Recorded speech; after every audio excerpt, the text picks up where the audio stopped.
The door exploded inward with a deafening crack.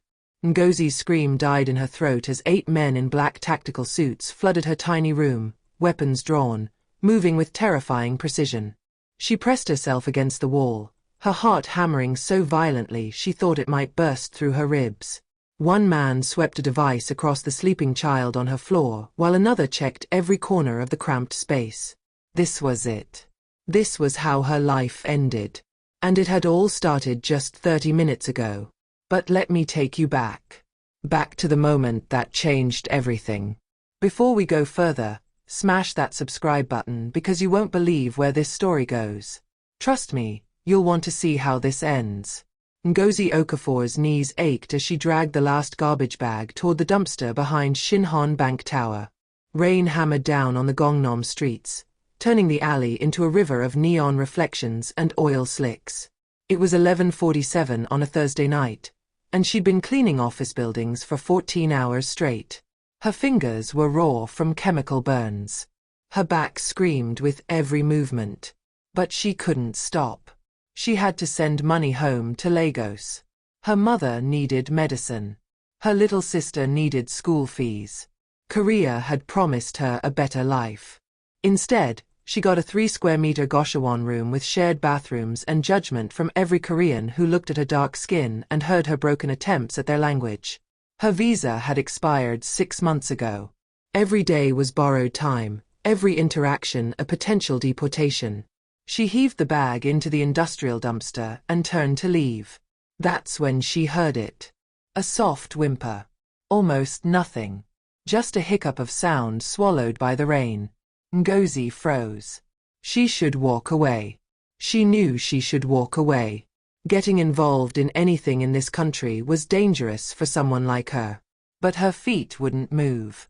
That sound. It was so small. So broken. She walked toward the noise, her cheap sneakers splashing through puddles. Behind the dumpster, curled into a bowl that seemed impossibly tiny, was a child. A little girl, maybe 7 years old, wearing what looked like an expensive white hanbok dress with gold embroidery, now soaked through and clinging to her small frame. The child's lips were blue. Her eyes were open but unseeing, staring at nothing. She was shaking so violently that her teeth chattered.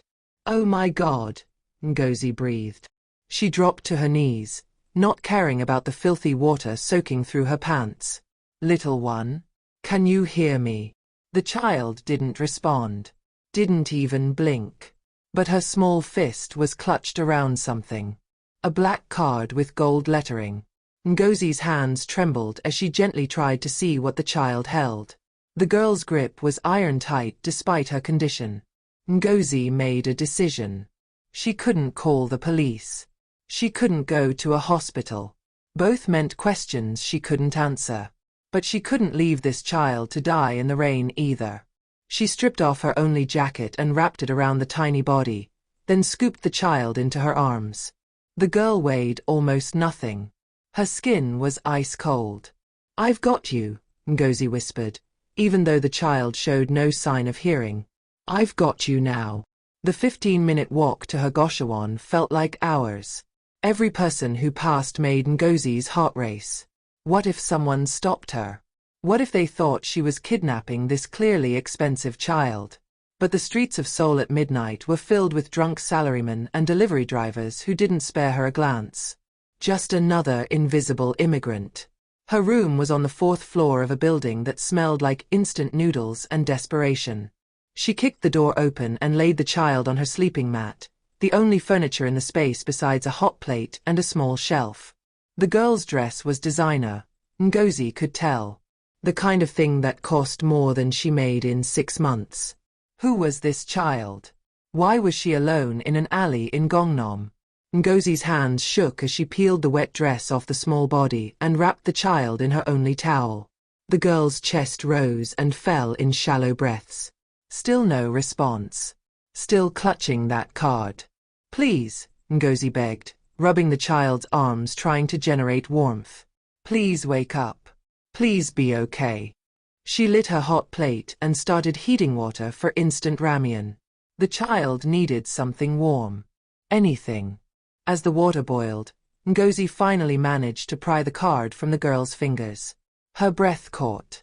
The card was thick, expensive, black lacquered material with gold Korean text embossed on the surface. At the top, a single word. Tae. Below it, a phone number. An address in Cheongdam-dong, one of the most expensive neighborhoods in Seoul. And at the bottom, in a child's clumsy handwriting with what looked like gold marker. Appa. Daddy. Ngozi's stomach dropped. This wasn't just any child. This was someone important. Someone whose father had given her an emergency contact card. Someone who was probably being searched for right now. She should call. She knew she should call. But her hands were shaking so badly she could barely hold her phone. What would she say? Her Korean was terrible. What if they blamed her? What if they thought she took the child? The girl made a small sound. A whimper. Her eyes were still unfocused, but tears began sliding down her cheeks. That decided it. Ngozi dialed the number. It rang once. Just once. Then a man's voice, sharp as a blade. Who is this? Ngozi's mouth went dry. The voice was cold, controlled, dangerous. She fumbled for words in Korean. I find small girl. She has your card. She very cold. Very sick. Silence. Then an intake of breath so sharp it sounded like a hiss. Describe her. Now. White dress. Gold on dress. This big. Ngozi held up her hand even though he couldn't see. Maybe 7 years? Black hair. She not talking. Very cold. What is your exact location? Each word was precise, clipped. Tell me now. Ngozi rattled off her address, her voice breaking. Please, she needs help. I don't know what to. Listen to me very carefully. The man's voice dropped lower, and somehow that was more terrifying than if he'd yelled. Do not move. Do not leave that location. Do not call police. Do not call hospital. Do you understand me? Yes, but do you understand? Yes, Ngozi whispered. I am coming. 12 minutes. Stay exactly where you are. The line didn't disconnect. Ngozi could hear him shouting orders in rapid Korean to people around him. Voices responding. Engines starting. And underneath it all, barely contained panic in that cold voice. Sir. Ngozi's voice was small. Sir, she is very cold. What do I? Keep her warm. Do not let her sleep. Keep talking to her. I am coming. Then the line went dead. Ngozi stared at her phone. 12 minutes.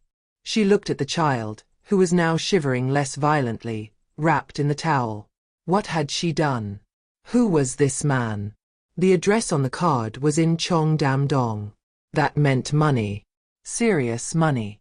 The kind of money that came with power. And power in Korea's underworld meant only one thing. She'd just called a gangster. Her hands went to her mouth. No. No, no, no. She should run. She should grab her passport and whatever cash she had and run right now. But the child. The child was still not responding. Still not speaking. If Ngozi left, the girl might die before anyone found her. Comment below if you've ever made a split-second decision that changed everything. Where are you watching from? Ngozi pulled the child into her lap and started talking. Telling her about Lagos. About her little sister. About anything and everything. The girl's eyes slowly began to focus. To track movement. But still, she didn't speak. Ngozi checked the time. 8 minutes had passed. 8 minutes since the call. 4 minutes left. 3 minutes. She heard them before she saw them. The sound of heavy vehicles screeching to a stop outside the building. Doors slamming. Footsteps. Multiple footsteps pounding up the stairs. 2 minutes. The footsteps were on her floor now. Running. Getting closer. Ngozi held the child tighter, her heart in her throat. 1 minute. The footsteps stopped outside her door. And then the world exploded. The door didn't just open. It disintegrated. Wood splintered and flew across the room as 8 men in black tactical gear stormed inside like a military raid. Ngozi screamed and pressed herself against the wall, still clutching the child. Weapons were drawn. Red laser sights danced across the walls. One man dropped to his knees beside her, pulling out some kind of medical scanner. Another swept the tiny room with a device that beeped and clicked. A third positioned himself at the window. "Clear," someone shouted in Korean. "Subject located." Another voice barked into a radio. "Female, approximately 7 years old, conscious, signs of hypothermia." The man with the medical scanner looked at Ngozi. His eyes were hard, professional. "Move back," he said in English. Ngozi's arms tightened around the child instinctively. She's scared. She needs. Move. Back. Now. His hand went to his weapon. Ngozi released the girl, her whole body shaking. The medical team descended on the child immediately, checking vitals, wrapping her in thermal blankets, inserting in 4-line with practiced efficiency. The little girl's eyes went wide with terror, but still, she made no sound. Just tears streaming silently down her cheeks. Body temperature 34.8 degrees, the medic reported. Mild hypothermia. No visible injuries. She's stable but needs immediate warming protocol. One of the men turned to Ngozi, his face impassive. "You." Against the wall. "Hands where I can see them." "I didn't hurt her." Ngozi's voice cracked. "I found her. I was helping." "Hands. Wall. Now." She complied, her legs barely holding her up. This was it. They were going to arrest her. Deport her. Or worse. Her mind raced through everything she'd touched, everything she'd done. Had she broken some law she didn't know about? Was helping a lost child somehow illegal? Heavy footsteps echoed in the stairwell. Slower than the others. Deliberate. Every person in the room went still. Even the medics paused their work. The air itself seemed to freeze. And then he walked in. Ngozi's breath caught. She'd expected a gangster, yes. Maybe someone brutal-looking, scarred, intimidating through sheer violence. But the man who stepped through her destroyed doorway was something else entirely. Tall and lean, moving with a predator's grace. A perfectly tailored charcoal suit that probably cost more than her entire year's salary. Sharp features, cold eyes that swept the room in a single glance, absorbing everything. He looked like he was in his early 40s, but there was something timeless about him. Dangerous. Ancient. This was Tae. His eyes found the child immediately. Every ounce of that cold control shattered in an instant. He crossed the room in 3 strides and dropped to his knees beside the medical team, his hands hovering over his daughter as if he was afraid touching her would make her disappear. "Minisio," he breathed. His voice was completely different now. Broken. Human. "Minisioya, Appa is here." The child's eyes focused on his face. For a long moment, nothing happened. Then her small mouth opened and the most heartbreaking sound Ngozi had ever heard tore from the girl's throat. "Appa." Minesio launched herself at her father with a scream that held hours of terror. Tae caught her, wrapped her in his arms, and buried his face in her wet hair. His shoulders shook. The most powerful, dangerous man in the room was crying. "I'm here," he whispered in Korean, over and over. "I'm here. You're safe. I'm here." Every man in the room looked away, giving their boss this moment. Ngozi felt tears streaming down her own face. She understood this. This love. This desperate, fierce parent love that transcended everything else. Tae pulled back slightly, cupping his daughter's face in his hands, checking her over with frantic eyes. "Are you hurt? Did anyone hurt you? Talk to me, sweetheart. Please." Minsa just shook her head, clinging to him, still crying. Her small hands fisted in his expensive suit jacket. Get Dr. Kim here immediately, Tae ordered, his voice hardening as he addressed his men. Full medical workup. And I want every camera in a 10-block radius pulled. Find her jacket. Find out where she was between 6 p.m. and now. He paused, his jaw tightening. Find out who did this. Yes, sir, multiple voices responded. Then Tae's eyes found Ngozi. She'd never felt so exposed in her life. Those eyes cut through her like surgical blades, analyzing, calculating, measuring her worth in seconds. She forced herself not to look away, even though every instinct screamed at her to drop her gaze. She'd done nothing wrong. She'd saved his daughter. You, he said quietly. Come here. Ngozi's legs almost didn't work.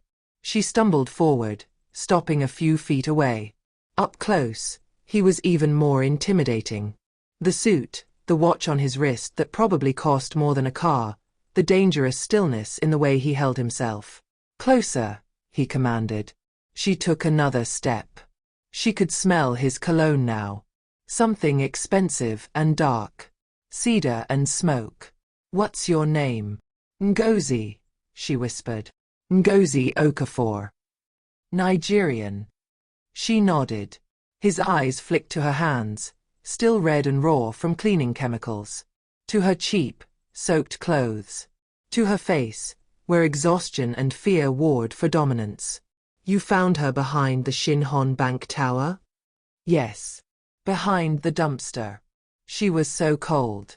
I couldn't just. Ngozi's voice broke. I couldn't leave her. Why didn't you call the police? Ngozi's stomach dropped. Here it was. The moment everything fell apart. My visa is expired. I was afraid they would deport you, Tae finished. Something flickered in his eyes. Not quite sympathy, but understanding. So you brought her here. To your home. You warmed her. You called me. The card, Ngozi said quickly. She had your card. I thought you would know what to do. Tae was silent for a long moment, studying her face. Then he reached into his jacket and pulled out his phone. He tapped something and turned the screen toward her. Do you know what this is? Ngozi looked at the photo. It was a small pink jacket, discarded in what looked like a drainage tunnel. Expensive. Designer. With a small teddy bear keychain attached. Minasio's jacket, Tae said softly. We found it 30 minutes ago in the Cheonggyecheon stream drainage system. Do you know what was in that jacket? Ngozi shook her head. A GPS tracker. A panic button. Both were destroyed. Professionally. His eyes hardened. Someone took my daughter from her car tonight. Someone who knew about the security measures. Someone who planned this very carefully. They stripped her jacket, disabled the tracker, and were moving her to a secondary location when something went wrong. Oh God, Ngozi breathed. She escaped, Tae continued. Somehow, my 7-year-old daughter escaped from professionals and ran. In the rain. For how long, we don't know yet. Until she collapsed in that alley where you found her. He leaned forward slightly. You didn't just save her life, Ngozi Okafor. You stopped a kidnapping. You disrupted what would have been a $1 billion ransom demand. And you exposed a conspiracy inside my own organization. Ngozi's head spun. I just helped a child. Yes, Tae said. You did. He stood, towering over her. Which is why you're now the most valuable and most vulnerable person in this room. My enemies will want to know what Minacio told you. My allies will want to know why someone like you got involved. Everyone will have questions. I don't know anything. Ngozi's voice rose in panic. She didn't speak.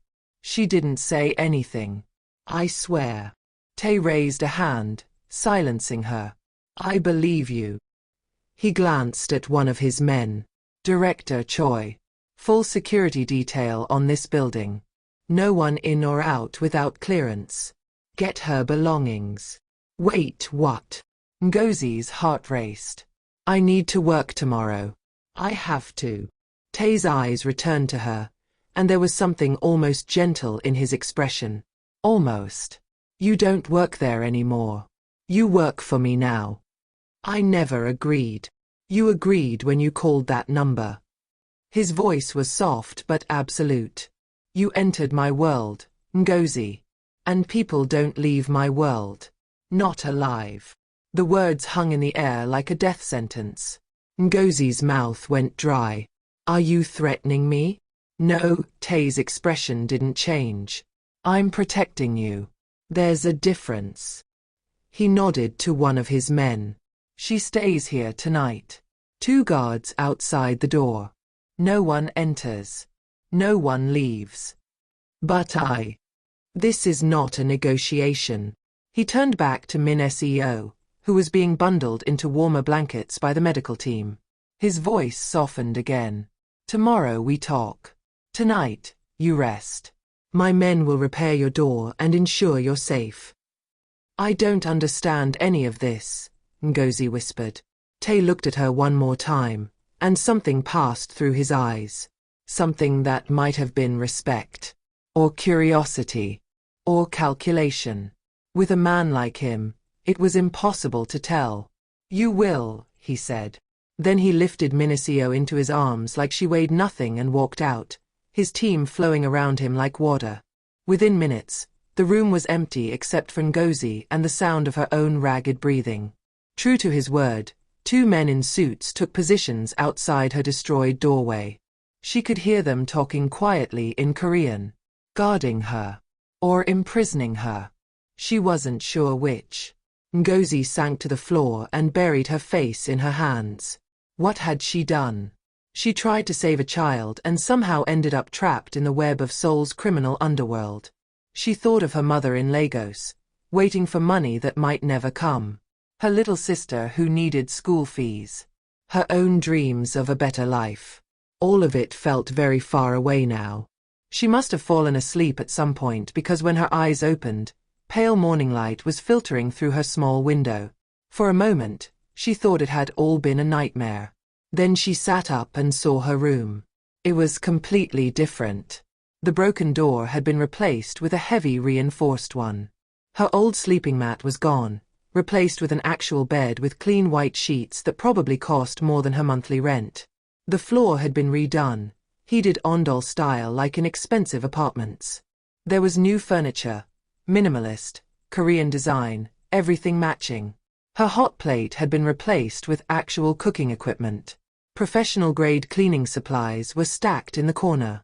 And on the small table sat a brand-new smartphone, still in its box, and a set of clothes in exactly her size. Ngozi stood on shaking legs. This couldn't be real. She touched the bed. Solid. Real. The phone.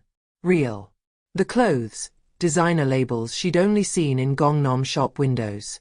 A knock on her door made her jump. Miss Okafor? A man's voice, speaking English with a slight accent.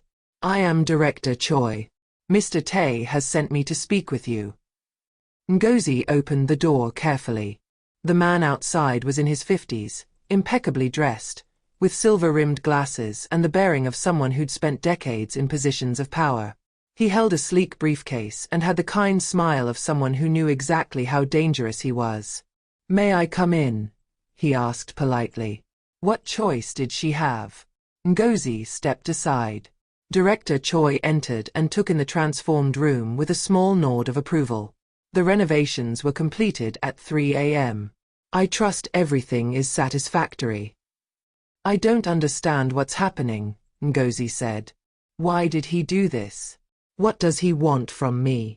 Mr. Tae wants to compensate you for saving his daughter's life, Choi said simply. He set the briefcase on the table and opened it. Ngozi's eyes went wide. It was full of cash. Stacks and stacks of Korean won, neatly banded. 60 million won, Choi continued. Approximately 45,000 US dollars. Along with this, he pulled out a document. A 5-year lease, fully paid, for a luxury apartment in Gangnam. 2 bedrooms, parking space, building amenities. Ngozi couldn't breathe. That was more money than she'd see in 5 years of cleaning. Maybe 10 years. I can't. There's more. Choi pulled out another document. A trust fund of 250 million won for your family in Nigeria. Your mother's medical expenses will be covered. Your sister's education through university. All of it handled through legitimate channels. Tears burned in Ngozi's eyes. Her mother. Her sister. Everything she'd been struggling for, working herself to exhaustion for, risking deportation for. All of it solved. Right here. Right now. And finally, Choi said, pulling out a work visa application already partially filled out. Permanent resident sponsorship through one of Mr. Tae's legitimate business holdings. You'll never have to hide again. You'll be legal. Protected. Ngozi stared at the money, the documents, the promise of everything she'd ever wanted. Her hands trembled. Why? She whispered. I just helped a child. Anyone would have done the same. No, Choi said quietly. They wouldn't have. Most people would have walked away. Called the police from a distance. Convinced themselves it wasn't their problem. You didn't. You risked everything, your safety, your freedom, your life, to save a stranger's child. That kind of courage is rare. Mr. Tae values rare things. Ngozi looked up at him. What does he want in return? Nothing. This is not a transaction. This is gratitude. Everything in Ngozi's body was screaming at her to take the money, to sign the papers, to accept this miracle. Her mother could stop working. Her sister could have the education she deserved. She could have a real apartment, a real life, security for the first time since she'd arrived in this country. But something felt wrong. Something in the way Choi was watching her. In the careful neutrality of his expression. This wasn't gratitude. This was a test. No, Ngozi heard herself say. Choi's eyebrows rose. I'm sorry. No. I don't want the money. The words felt like they were coming from someone else. Someone braver than her. Someone stupider than her. Miss Okafor, perhaps you don't understand the amount. I understand. Ngozi's voice grew stronger. But I didn't help that little girl for money. I helped her because she was a child and she was dying. Because it was the right thing to do. The human thing. She pushed the briefcase back toward him. I can't sell my soul. Not even for this much. Choi stared at her for a long moment. Then, incredibly, the corner of his mouth twitched. Almost a smile. Mr. Tae said you might refuse. Then why offer? Because he needed to know what kind of person you are. Choi closed the briefcase. In his world, everyone has a price. Everyone can be bought. If you had taken this money, you would have been just another transaction. Useful, but replaceable. He straightened his suit. You've just made this very complicated for yourself, Miss Okafor. What do you mean? I mean, Choi said, heading for the door, that people who can't be bought are either incredibly dangerous or incredibly valuable. Mr. Tae will want to determine which one you are. He'll be here within the hour. The door closed behind him, leaving Ngozi alone with a racing heart and the dawning realization that she'd just refused more money than she'd ever see in her lifetime. Her mother's medicine. Her sister's school. Her own safety.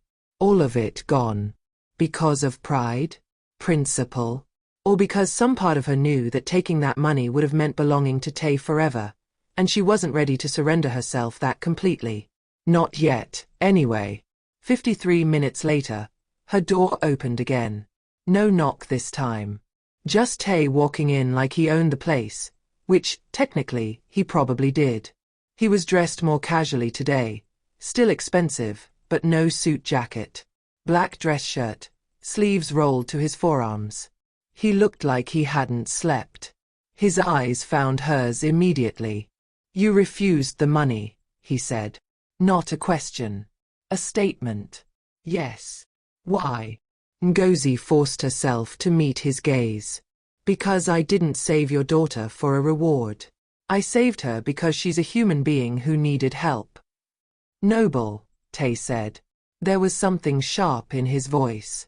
Or stupid. Maybe both. That surprised him. She saw it in the slight widening of his eyes. You realize that refusal puts you in a more difficult position? Now I owe you a debt I cannot repay with money. In my world, that means you have power over me. Power I cannot control. I don't want power over you. Then what do you want? He stepped closer. Close enough that she could see the faint scar above his left eyebrow. Close enough that the scent of his cologne made her head spin slightly. What does someone like you want, Ngozi Okafor? To go back to my life, she said, even though she knew it was impossible. To work. To send money home. To not be involved in whatever this is. Too late. His voice dropped lower. Softer. More dangerous. You're already involved. Last night, 3 of my security team were arrested. All 3 were part of the plot to take Minneseo. The conspiracy goes higher than I thought. Which means whoever ordered this knows about you now. They know you disrupted their plan. They know Minneseo trusts you. Ngozi's blood ran cold. She doesn't trust me. She doesn't even know me. She asked for you this morning. Tay's expression was unreadable. First words she spoke since coming home. Where is the kind lady? She drew you a picture. He pulled out his phone and showed Ngozi the screen. It was a child's crayon drawing. 2 stick figures. One small, one tall with dark skin. They were holding hands. Above them, Minneseo had written in shaky Korean characters, "My hero." Ngozi's eyes burned with tears. I'm not a hero. I just... You keep saying that, Tay interrupted. But my daughter disagrees. And in my world, my daughter's opinion matters more than anyone else's. He pocketed his phone and pulled out a different document from his jacket. Since you won't take money, I'm offering you something else. What? A position. A real one. He unfolded the paper. This building. The entire complex. The laundrette downstairs. All 12 residential units. Current value, approximately 85 billion won. I'm signing it over to you. Ngozi's jaw dropped. That's insane. That's not. You'll be the legal owner and asset manager. You'll collect rent, manage operations, oversee maintenance. Legitimate work. Legitimate income. Legal residency through business ownership. Everything you wanted, but earned, not given. Why would you do this? Tay's eyes bore into hers. Because I need someone I can trust in Gangnam. Someone my enemies don't know. Someone who isn't part of the organization but is loyal to me anyway. You proved last night that you can't be bought. That makes you valuable. Invaluable. But I don't know anything about managing buildings, Ngozi protested. I'm a cleaning woman. You know more about these buildings than anyone. You've cleaned every office in Gangnam. You know the people, the routines, the problems. He stepped closer again, and this time Ngozi's back hit the wall. She hadn't even realized she'd been retreating. And you have something else. Something rare. What? Her voice came out as a whisper. Integrity. The word hung between them. In my world, everyone lies. Everyone schemes. Everyone has an agenda. Except you. You refused a fortune because it conflicted with your principles. Do you understand how unusual that is? How valuable? I'm not valuable. I'm just trying to survive. Survival requires compromise. You refused to compromise. His hand came up, and for a heart-stopping moment, Ngozi thought he might touch her face.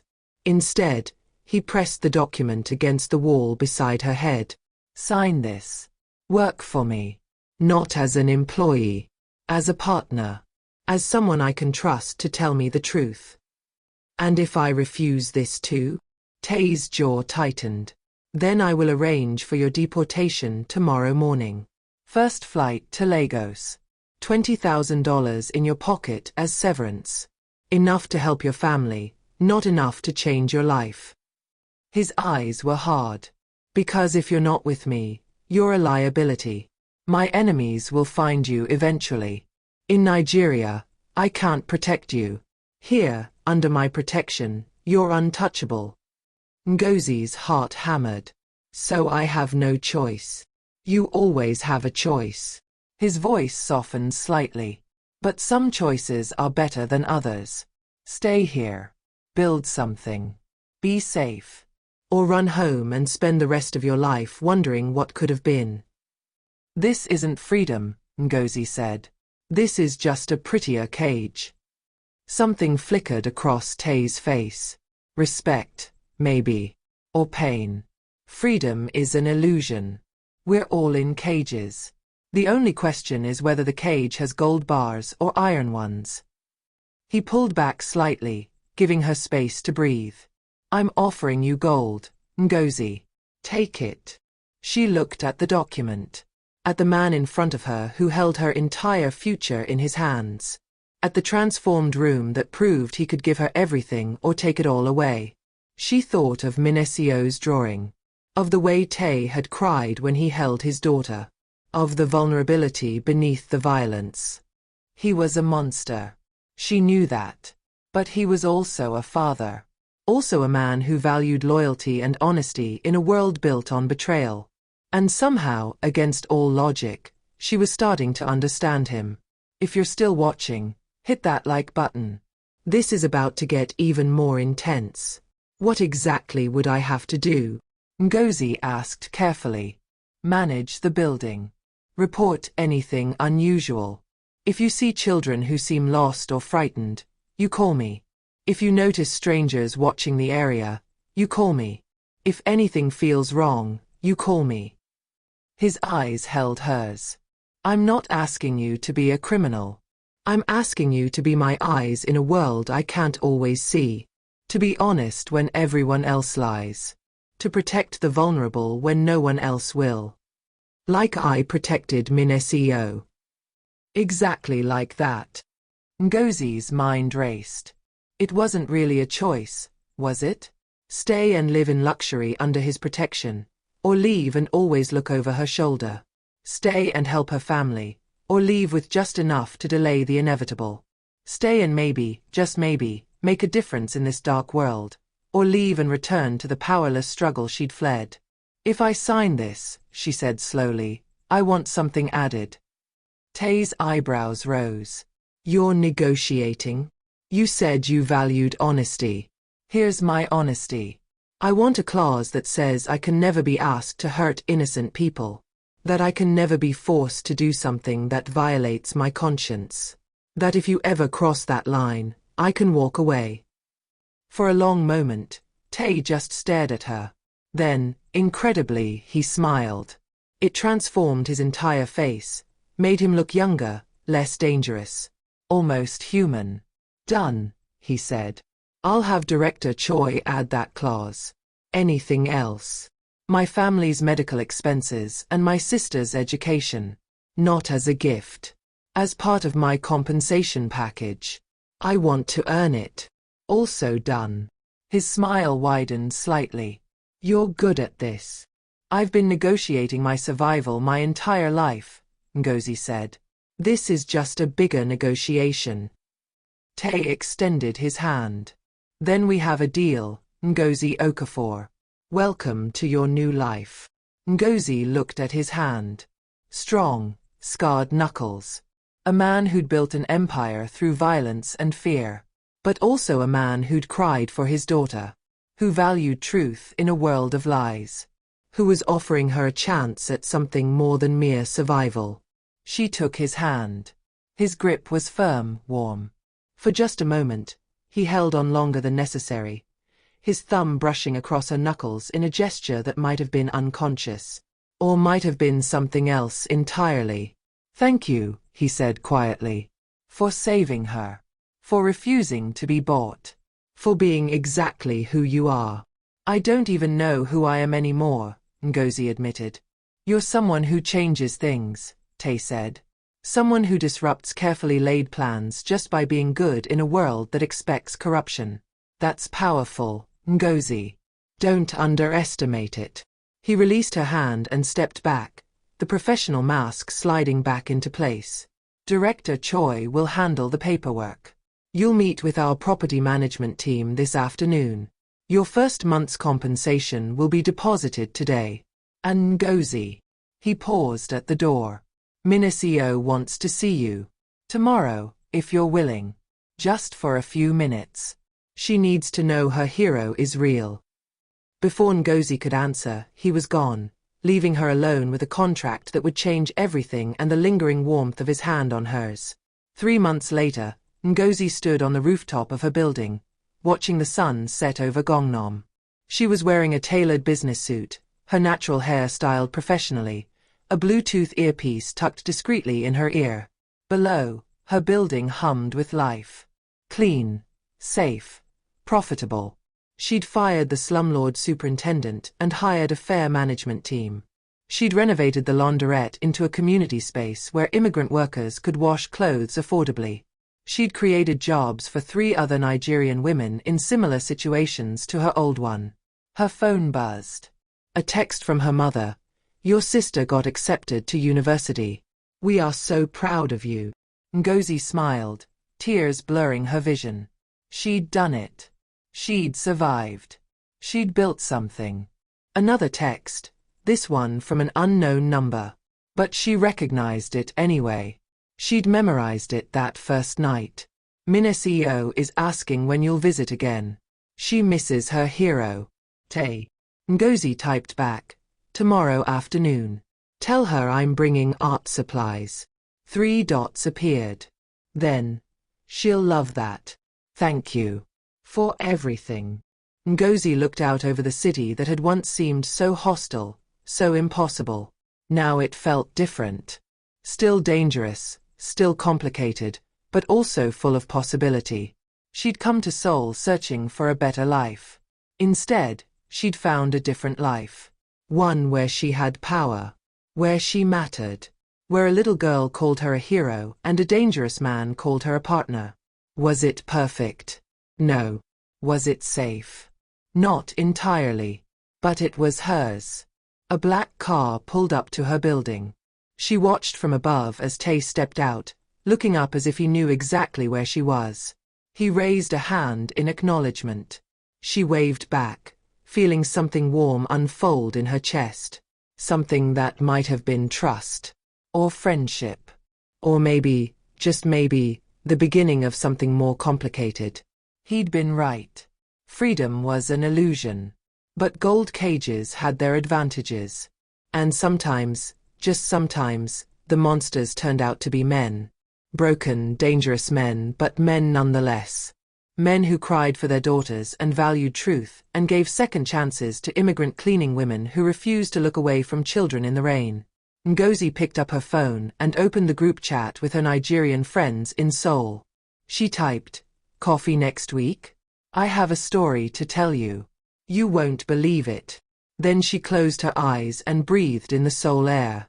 Expensive perfume from the shops below. Street food from the vendors.